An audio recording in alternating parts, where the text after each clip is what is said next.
You walk past a tire shop and glance at the stack of brand new tires near the entrance. Something catches your eye. Thin colored lines running around the tread. Red, yellow, blue, sometimes 3 or 4 stripes stacked together. They look deliberate, almost decorative. You assume they indicate quality levels or safety ratings, but here is something that might surprise you. Those colored lines are not meant for you at all. They are not about performance, traction, or durability. By the time a tire reaches your car, those stripes have already finished their job. They exist for a world you never see, the factory floor. The practice started in the early 1900s.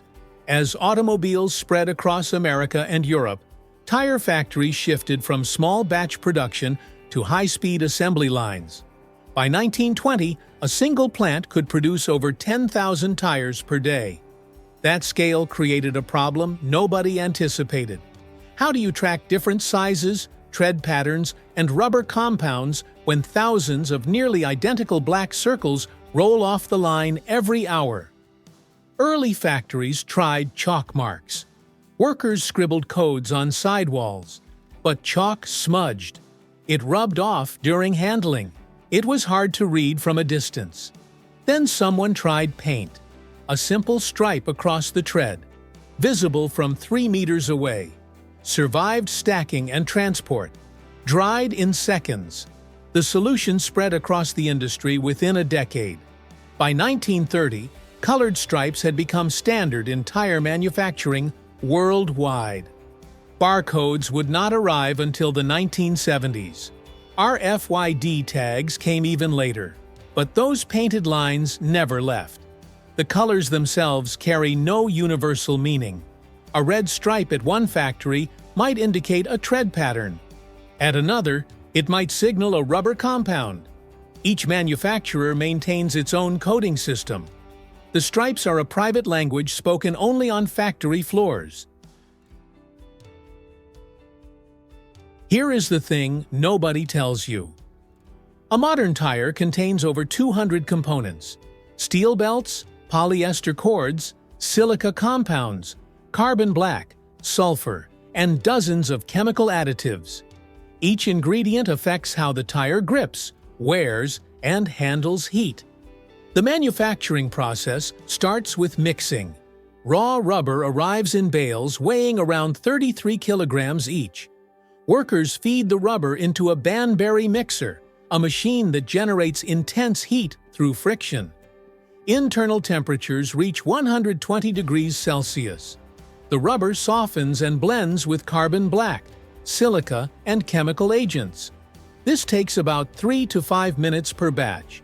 The mixed compound exits as a thick, warm sheet. Different compounds go to different parts of the tire. Harder rubber for the tread beneath your feet. Softer rubber for the sidewalls. Each formulation has its own color code in the factory system. Next comes building.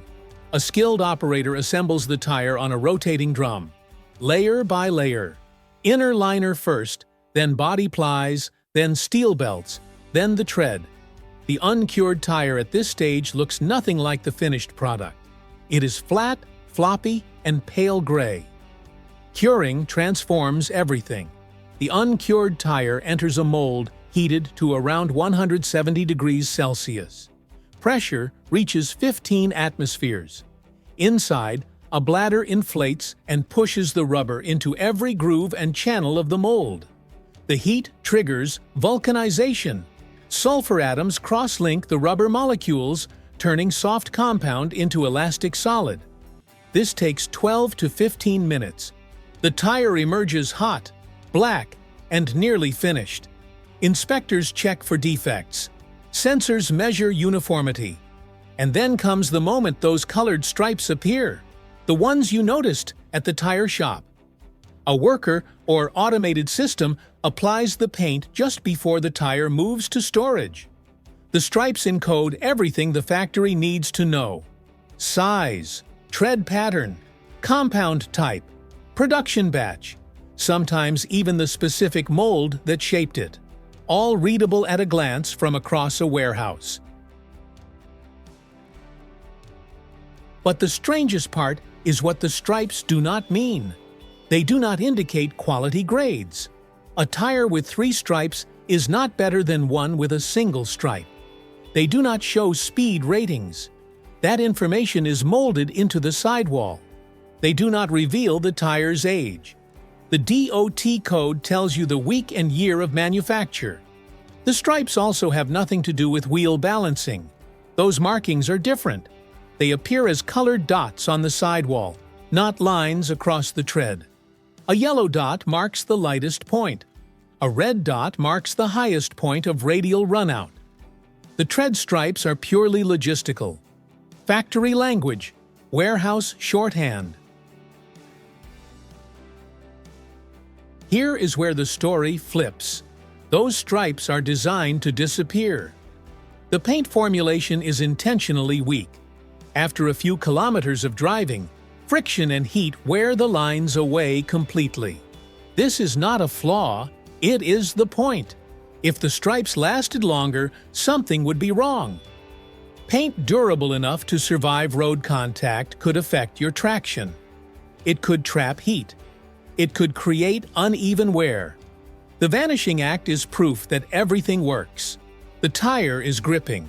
The rubber is doing its job. The factory's code has erased itself on schedule. Next time you see a brand new tire, look closer at those colored lines.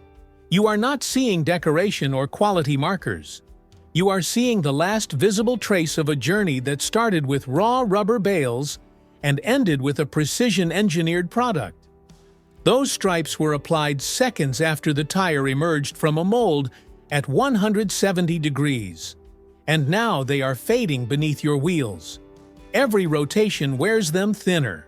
Within a week, they will be gone entirely. What remains is the tire itself, doing exactly what 200 components and 15 minutes of vulcanization designed it to do. Paint does not crash.